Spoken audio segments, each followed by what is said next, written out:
Okay, so you sent in a video to us. Describe for me, like, the situation. Where were you? When was this? Oh, okay. Okay, so last night, which is what, December 14th? No, 15th? Yeah, 15th.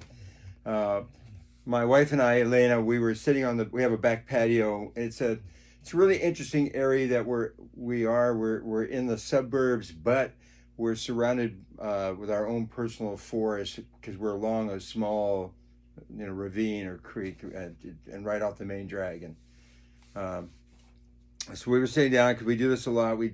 It's how we survived the pandemic with having stargazing at night. So and at that time we had a German Shepherd. Otherwise, we probably would have shot each other. But so we're surrounded by trees. So it's a very fortunate spot because we can track satellites. We have celestial binoculars, so we have just a great view.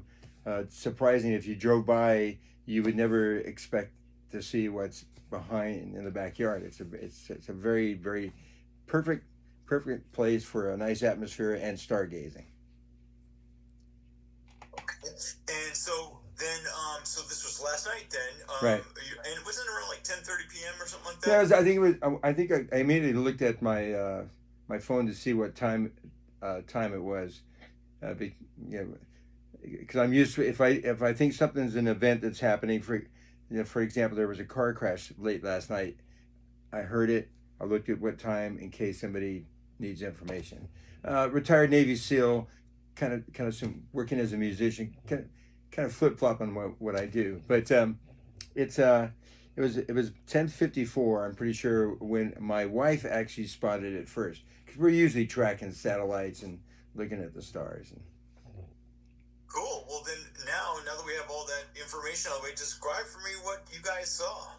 Okay, so I looked up, and so I'm looking southeast. She's pointing. It took me a while to define it. It was a very small light, um, and it was moving westward, uh, but it was moving too slow to really be an aircraft. I fly drones. Uh, your channel has shown some of my photos of sunsets from droning, as well as the other channels when Carlene feels fit to show me some mercy. But so I knew it was a drone for a couple of reasons. One, because it was flashing, all right, and two, because of the speed, and then three, when it made a 180-degree turn to go to head back east, there was no curvature in the turn. It was just straight. You know, take your controller, flip, you're on it, and it started heading back in the opposite direction. We tracked it as much as we could see it, which was pretty far, and it appeared to be in the landing pattern for Lindbergh Field. In other words, they always come out east, turn, and they go back and head in and come in through the west to land at Lindbergh. It was in that pattern, and we, as we often do, we observed several aircraft landing, going on the landing pattern for Lindbergh, and so the drone was higher than the aircraft. So we could tell that. And so we had, of course, we already were out there with some very expensive, high-powered binoculars, so we could differentiate the altitude difference. Um, and it disappeared heading in the eastward direction or out of our sight, and then it would reappear. And then by I think approximately 11:30, 23:30, 11:30 p.m., we noticed that it was maintaining a strong circle pattern in the flight path area of the approaching an aircraft. Uh, so yeah, definitely I would say it was a drone. And so then, as you're watching this, it's not your normal occurrence to see a drone there, positioned like that. What was going through your head at the moment?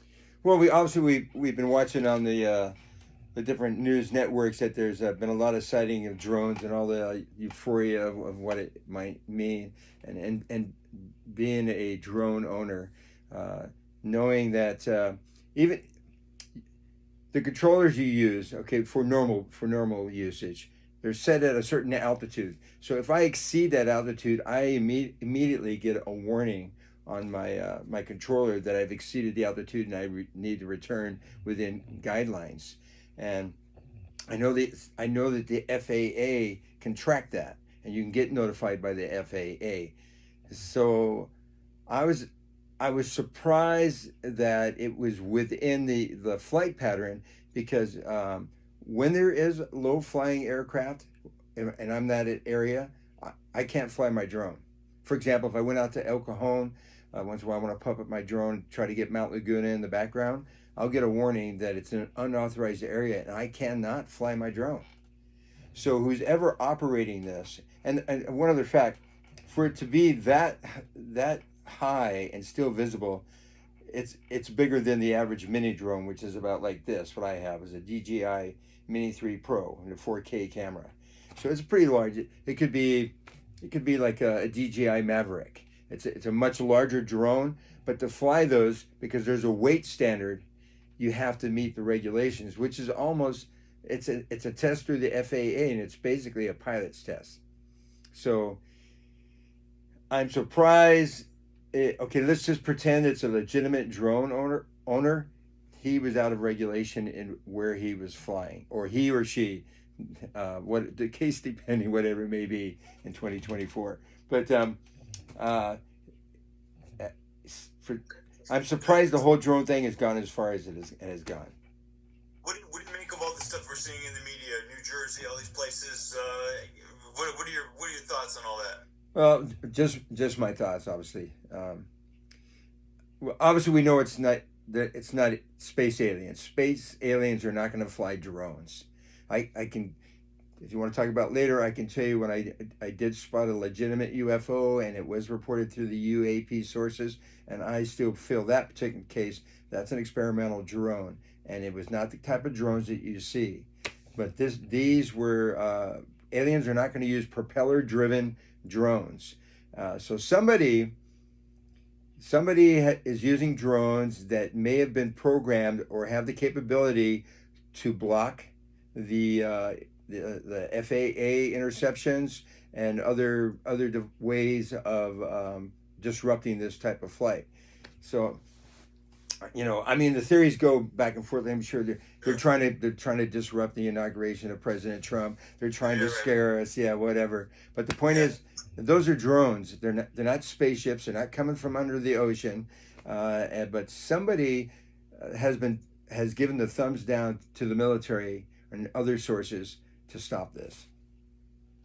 Okay, and then could you just go back to some of the maneuvers you were seeing it make, just to describe the way it was moving? Could you do that and try to just like concise it down to like 10, 15 seconds of describing it? Okay, when we first saw it, it was moving. It was moving westward. Okay. And you don't have to worry about like, the directions. Okay. Can you see this? Yeah. Can you see this?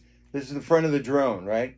So originally it's moving across in this direction, and then it just turned. So it stationary and pivoting.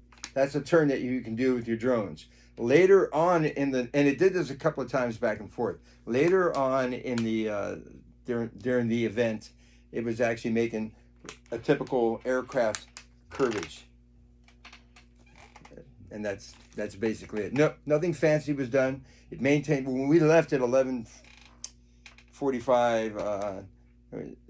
It was still holding that circular pattern in the flight path area. Okay, cool. Well, I think I got what I need. I just needed a couple of clips from you. I'm kind of also in a rush to get this thing on air because I got a lot of stuff to pull together for it. But thank you very much for contributing to this, and I'm gonna pull some pieces from your interview and stick it in. There'll be 6 o'clock at CBS 8, and then after that, it'll be on the website cbs8.com. All right, thanks. And your name again? My name is Brian. Brian, thanks, Brian. All right, hey, thank you. I'll stop the recording.